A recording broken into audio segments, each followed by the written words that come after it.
Ils arrivent en bus visiter le chantier de l'aéroport international Blaise Diagne de Diass, projet central dans la politique des grands travaux.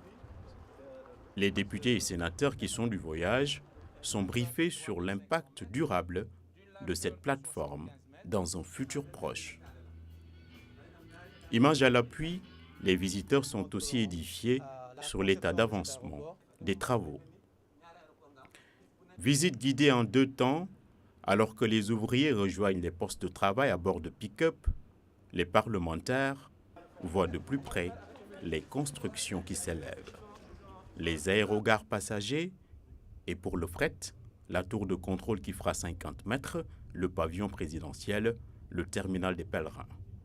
À Diass, l'avenir se coffre littéralement sur du béton. Les colonnes du progrès, sous un ciel clément, à grand renfort de crues géantes, signe avant-coureur pour un pays en quête d'émergence. Pareille réalisation de la vie des députés et sénateurs est un tour de force qui n'a pas échappé à leur vigilance. Je pense qu'il faut être vraiment patriote et avoir beaucoup d'ambition pour son pays pour oser prendre en charge un chantier de cette envergure.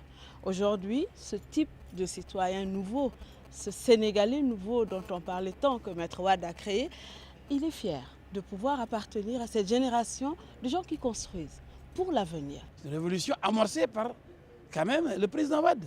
Et elle est en train de se matérialiser. C'est vrai qu'elle est conduite aussi par le ministre d'État, Karim Wade, qu'il faut féliciter. Le travail qui est fait aujourd'hui, il est colossal.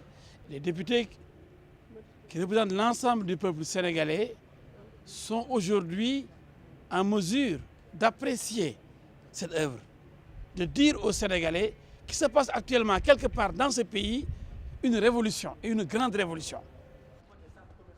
Le ministre d'État a tenu parole en venant à Diass avec le Parlement sur tous les sujets à enjeu national, sur les grands projets. Il voit en eux des interlocuteurs privilégiés.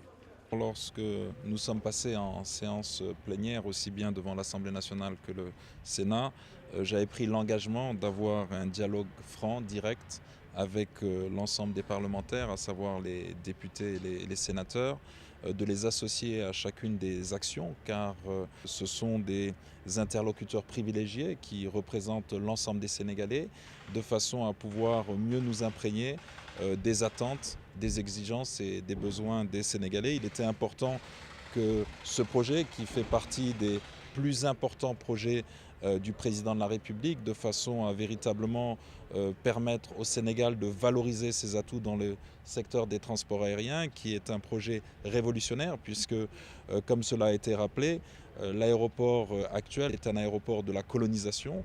C'est vraiment l'aéroport du Sénégal indépendant qui est en train d'émerger. Il était important que les députés et les sénateurs puissent venir s'imprégner.